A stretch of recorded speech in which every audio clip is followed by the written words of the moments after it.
Configuring printers and services for file sharing. Printing in Linux is very network oriented. The processes behind the scenes that are running the show, they can accept print jobs from remote systems as easily as local ones.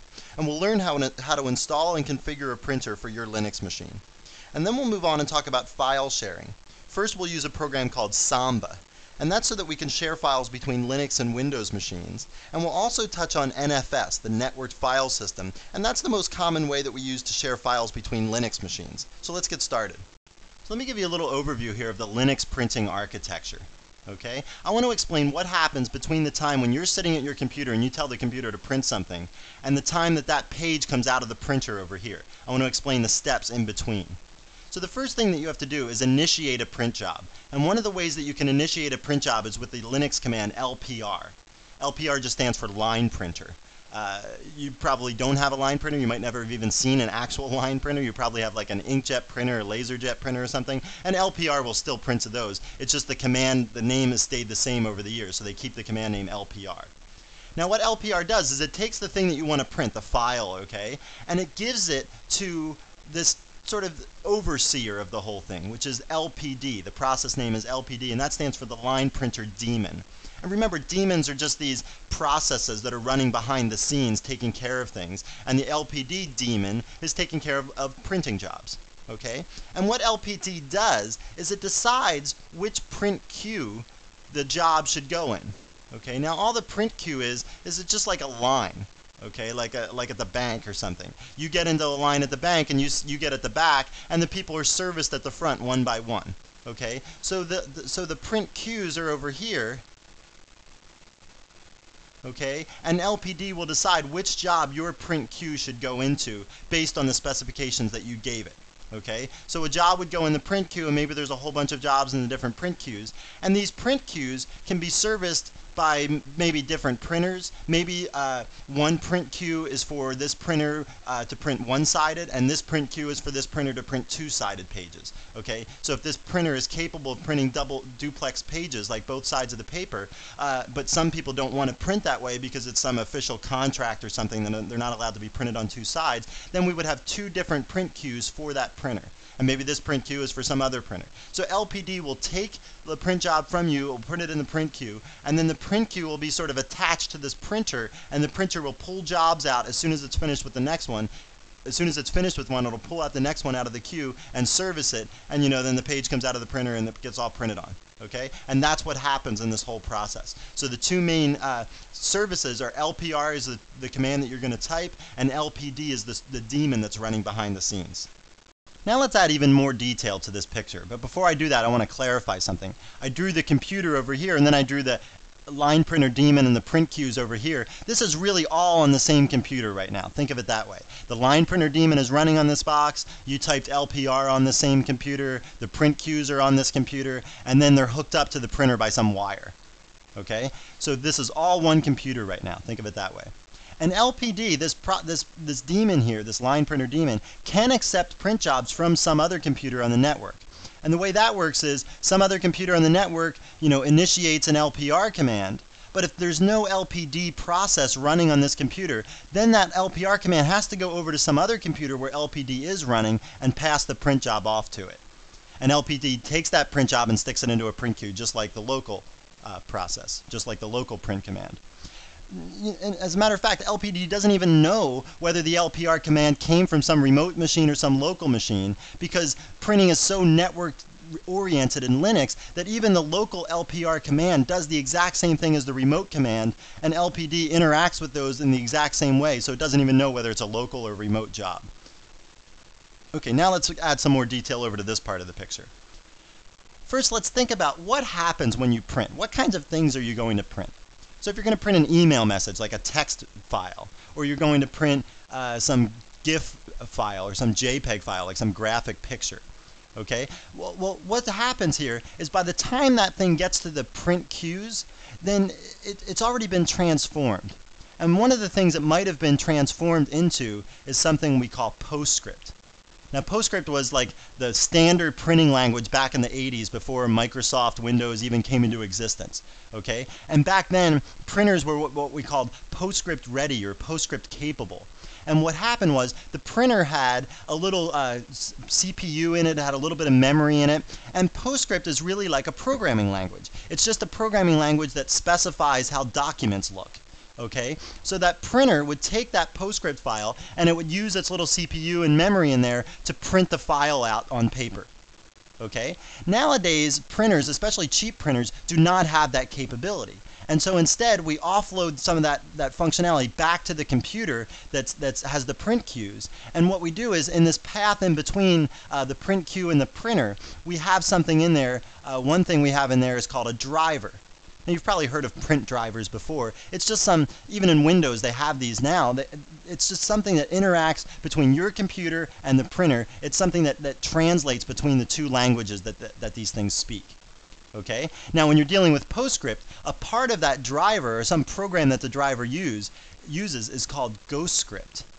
So GhostScript works in combination with the driver here. They team up so that it takes this PostScript file, it translates it into something that the printer can understand, and the driver sends that stuff off to the printer so the printer can print it out on paper. Okay? Now, you don't need to know all the details of PostScript and GhostScript to get your printing working on Linux, but you do need to understand whether your printer is printing PostScript or not, and if it's not, you need to make sure that GhostScript is in this path somehow, and I'll show you how to get it there. Now, before we go back to the Linux screen, let's go over a couple more details of printing in Linux. The print queues that I was talking about are really just subdirectories of the var spool lpd directory. So if you go into var spool lpd, under that you'll see all the different print queues. The configuration file that lpd uses is the etc print cap. Okay. Now, there are alternatives to LPD. Some of these alternatives, the Berkeley Standard Distribution has an alternative printing system. There's another alternative printing system called LPRing, LPRNG. The common Unix printing system differs in a lot of the details. All these things really have the same basic structure. There's print queues and so on. They have different ways of filtering, like where I was talking about the driver and the GhostScript aspect of the printing system. These all have different features there and different details on how you exactly set them up. The cups printing system uses the etc cups configuration file instead of etc print cap and so on. And you can read about these if you have one of these already installed on your system. It's certainly worth reading about and using it if it's already there. If you don't, then probably LPD is the way to go, the one that we were already talking about. Now let's configure a printer for our computer. You have to be the root user to do this stuff, so I'll switch over. I think I typed it wrong. Oh no, I did it right. Okay. And the command that I'm going to use is called print tool. This is a graphical user interface that you can use to set up your printer. If you don't have this available, I'll also go through and show you the config files that are edited from this command, and you can just see how to edit those manually. Okay. So we'll do the print tool command, and like I said, this is a graphical user interface. Once it comes up here, you can see everything's empty in here. There's no queues listed or anything. So we'll just create a new queue from scratch. So I'll click New here, and it's going to walk me through this process.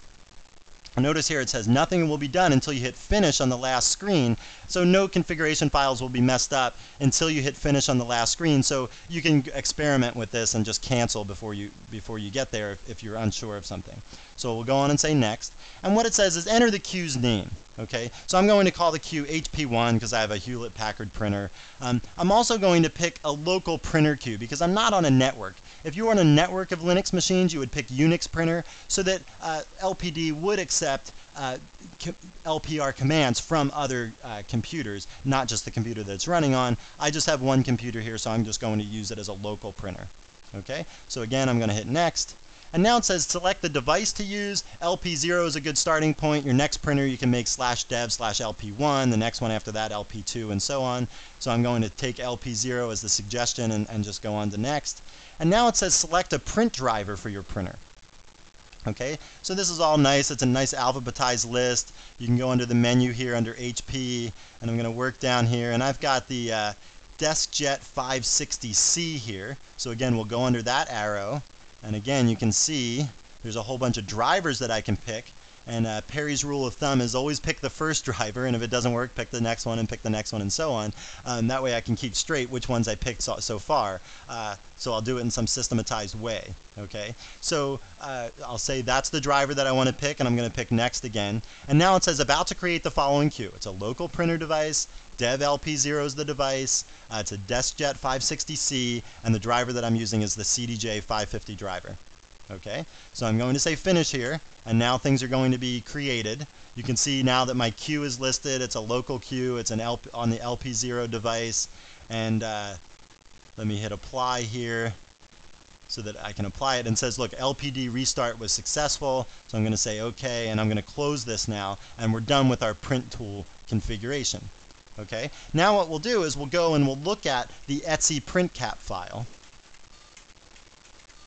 Okay, now one thing you have to notice here is that do not edit this file manually, because changes will be lost. Okay, if you want to edit this, if you want to make a printer, add a printer manually, do it in the print cap local file, and then what happens is print cap local gets added to the end of this file verbatim. You can see here everything below is included from print cap local, and there's nothing in print cap local right now, so this is empty. But if there was stuff in there, it would just be included in here verbatim, and this stuff is automatically generated when LPD is initialized.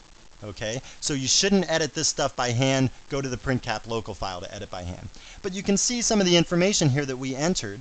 Okay, HP1 was the name of the queue that we made.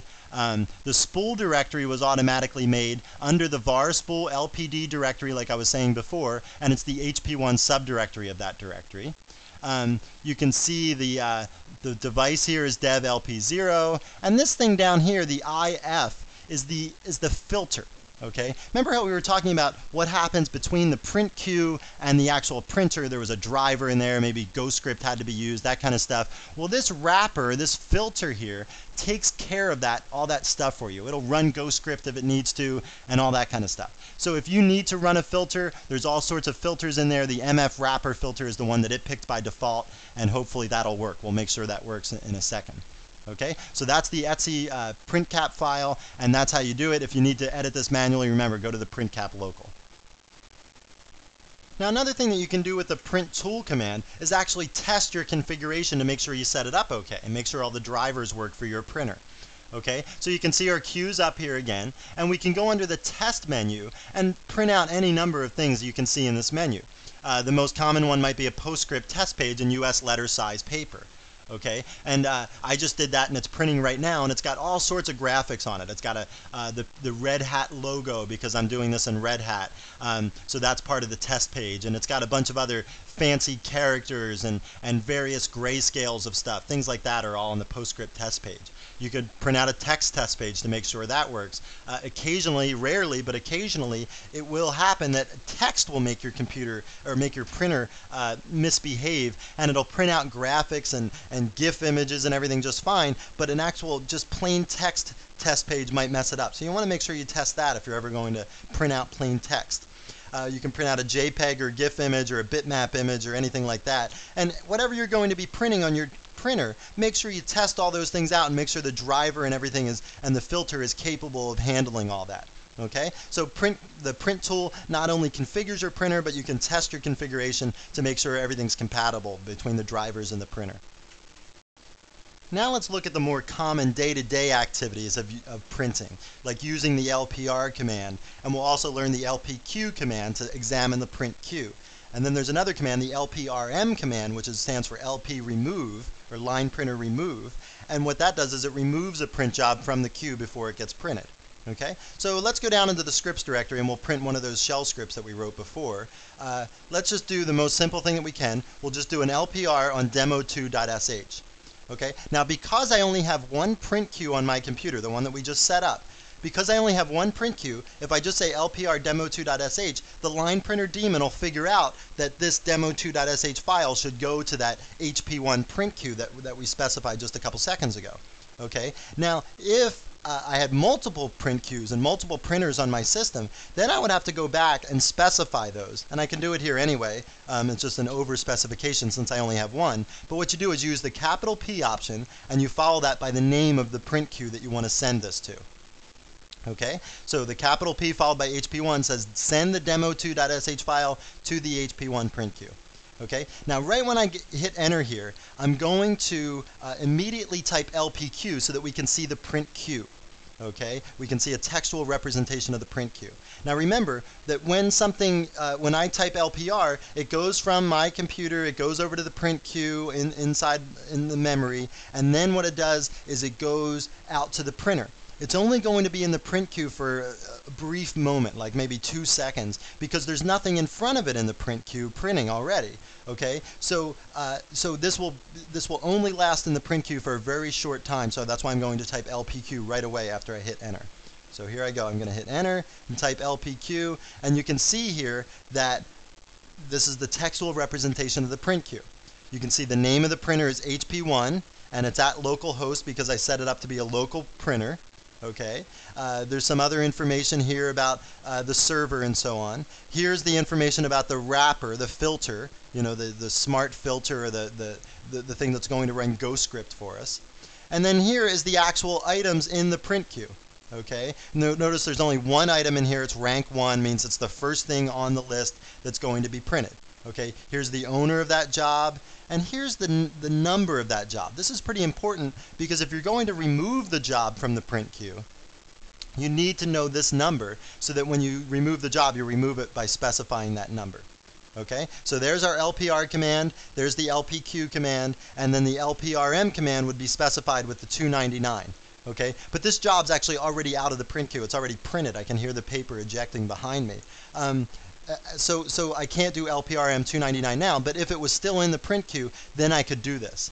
The only people that can remove a job from the print queue are the owner of the job and the super user. Okay, so you can't remove somebody else's job unless you're the super user. All right, so that's how I would do LPRM on this job if it was still in the print queue, but since it's not there, I can't do it. But that's the 3 most common commands that you'll use with printing: the LPR command, the LPQ command, and the LPRM command. Now let's turn our discussion to sharing files between different computers. And there's a bunch of advantages to doing this, and I've listed a few of the most common ones here. Probably the most advantageous reason is just for easy file exchange between the computers.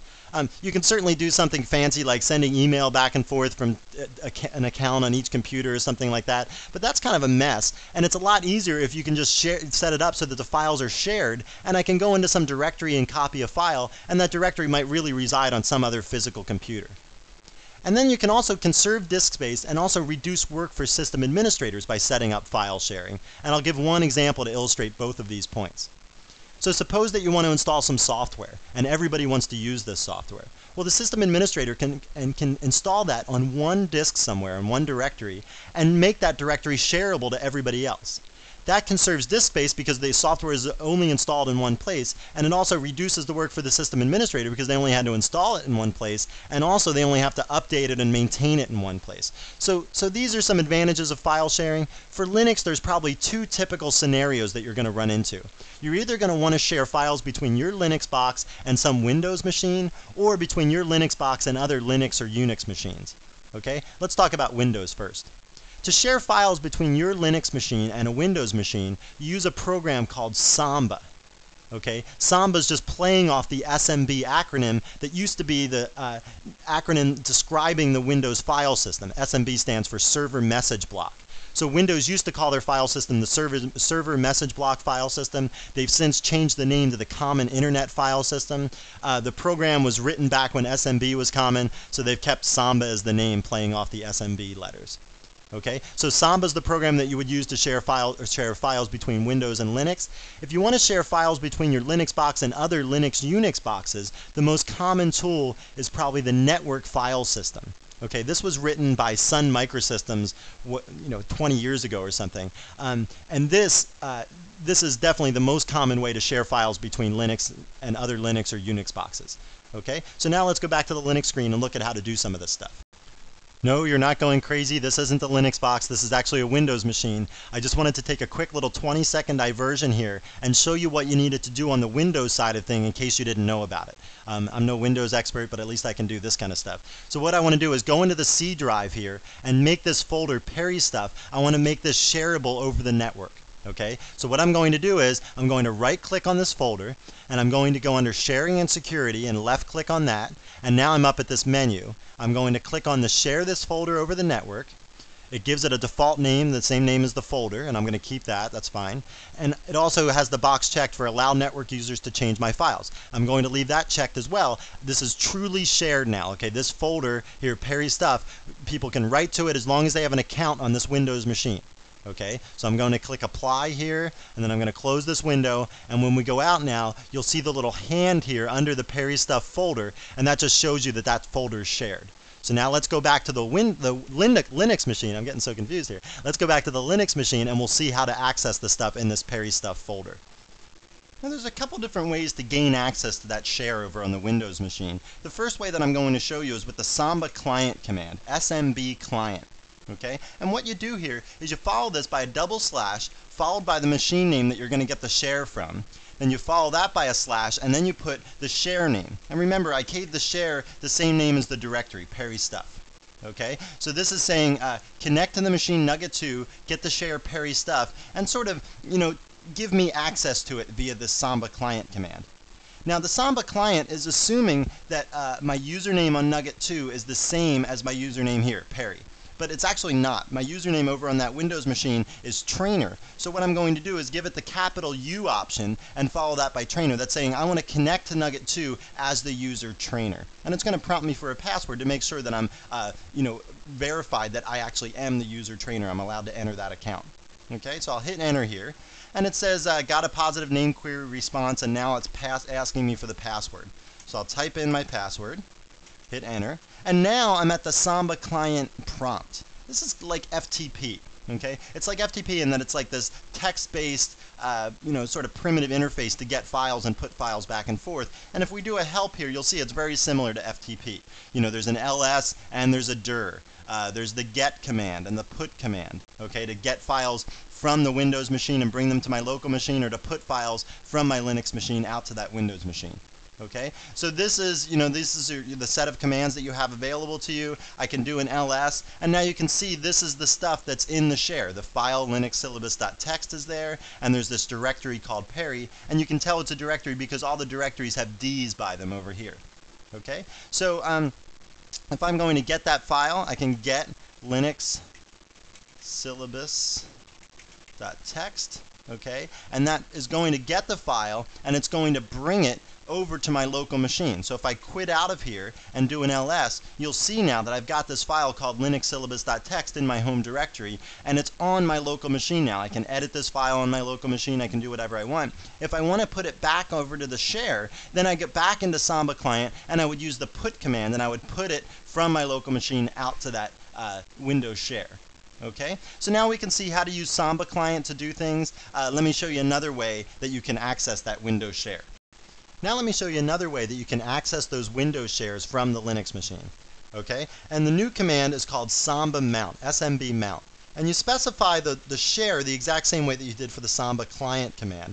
You specify the name of the machine followed by the name of the folder that you want to share, that you want to grab the share from. And then remember the Linux mount command that we learned a while back. You said mount the device that you were mounting and the directory that you were mounting it into. And the Samba mount has a similar syntax. You say the share that you want to mount and then the directory that you want to mount it into. And I'll just mount it into my hold directory that's below my home directory here. And the hold directory is empty, so this will be perfectly fine. Okay, so I'll hit enter here. It'll prompt me for my Perry password. Okay, so I'll do that. And then if I go into the hold directory and do a listing, you'll see the stuff that was in the Nugget 2 Perry Stuff folder. Now there's an important distinction here though, is that this stuff, I mean, it looks like it's local. If I do a long listing on it, I mean, you'll see all the permissions over here. You'll see the Perry folder. It looks like a directory. It's got the D set in front. This stuff, it's owned by me, it says here, and so on. But the trick here is this stuff really isn't on my local machine. Okay, it's still back here on Nugget 2. And if I brought this file, linuxsyllabus.txt, into like a text editor, like Emacs or something, and I changed it and I saved it, it would actually be saved back here on Nugget 2. Okay, so I mean, this is okay. This is probably why you're sharing the files in the first place, is because you want people on the remote machine to be able to save it. Remember, we checked that box back on the Windows machine so that remote users could edit these files and save them and write to that directory. Okay, so this is probably what we want, but just be aware that when you're saving stuff here, you're really saving it back on Nugget 2. Okay, and another command that you should probably know here is the Samba unmount command. So we'll get out of the hold directory so we can unmount this thing. And remember, the Linux unmount command was just umount, so this is Samba umount. And we'll just say the name of the directory that we're unmounting here. And we'll do a listing, and if we go into the hold directory and do a listing, you'll see it's empty now. So the link between the hold directory and Perry's stuff on Nugget 2 is gone now. Okay, there's nothing left in the hold directory. Okay, and nothing was really there anyway, right? It was always linked back to Nugget 2 Perry stuff, and that link was broken when we did the Samba unmount command. One important thing to remember is a while back also we talked about the set UID permissions. Remember that normal people could run commands that seemed like they should be root commands, like you'd have to be root to run them, like changing a password file and stuff like that. But normal users have to be able to do some of this stuff, like mount shares from Windows machines. And so if we go up into user bin and we do a long listing on the Samba stuff here, I'll do an ls -l smb star. You'll see all the Samba commands here, like Samba Client, Samba Mount, Samba Unmount, and there's some other ones that we didn't learn. But you'll see on the ones that we used that the set UID bits are set. Remember that if an S is in that X position, in the execute position, that means it's set UID, and that means anybody can run it, and they'll be root temporarily while they're running it. Okay, so you can see the Samba Client's got it, the Samba Mount's got it, and the Samba Unmount's got it. And that's why I was able to run those commands as Perry instead of being root. Okay, so if you're having trouble running these commands as a normal user, make sure that get the root user, if that's you or somebody else, to change these commands so that their set UID permissions are set. So our final topic is NFS, the networked file system. And this is definitely the most common way to share files between Linux computers and Linux and Unix computers and so on. Okay? Now to set some of this stuff up, you have to be the root user, so I'll switch over here. Now, the only catch here is that I don't have another Linux box here in my office to set this up officially so that we can actually share files between two computers. So instead, I'll just walk you through the steps, and it's pretty much just the same as the Samba stuff, and it shouldn't be too surprising how we do it. Just a couple little different commands and a little bit different syntax. So let me show you how you would do this. So say we've got some machine named Adams. Okay, and we want to mount on our local machine something from that Adams machine. So I would specify the machine name. Instead of using / followed by the machine name, I'm going to use the Linux convention of machine name followed by a colon. And then you follow that by the name of the directory that you want to share. Okay, so like home John Doe, for instance. Okay, so now then what I do is I give the mount point where I want that directory to be visible on my local machine. Okay, so just like the Samba Mount command, we give the mount command. Instead of Samba Mount, we say mount. And then we specify the name of the machine and the share that we want to bring to our local machine. Syntax is a little different. And then we specify the local mount point, which is exactly the same syntax as we used before. Okay, now if there actually was a machine Adams here hooked up to my network, after I did this, I could go into the Mount Doe directory and I would see all the stuff that was in home John Doe. Now the nice thing about NFS is that all the permissions are carried over from this directory to the Mount Doe directory. Okay, so that's what's nice about NFS, is all the file permissions are carried over across NFS mounts. And to unmount such a share, you would just use the umount command, and you would say umount mount/doe. Now, like I said, typically only the root user can mount these things, but the root user can actually set it up so that in the etc fs tab file, this just stands for the file system table file, okay, there's a bunch of information in there. Now, if there was an NFS share that you wanted to mount, the type here would be NFS, okay, for the share. The mount point would be here, the label would be over here, and then there'd be some things in here. If there was a user label in here, okay, with the NFS share, that would say that a user can mount it. Okay, the no auto here says don't mount it automatically. So in this case, you can see the CD-ROM is not mounted automatically, the floppy is not mounted automatically, and so on.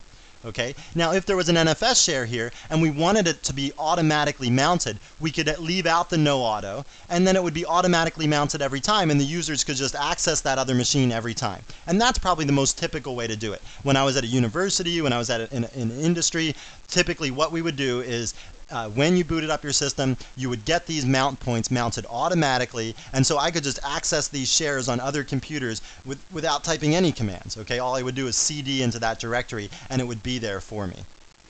And there's one final step to make NFS shares accessible over the network. Just like when we went onto our Windows box and we made the Perry Stuff folder shareable over the network, we have to go onto the machine, the host machine, and tell that host machine that this directory is going to be shareable to these other machines. Okay, so we were using Atoms as the hypothetical host machine that was hosting the directories that we wanted to share.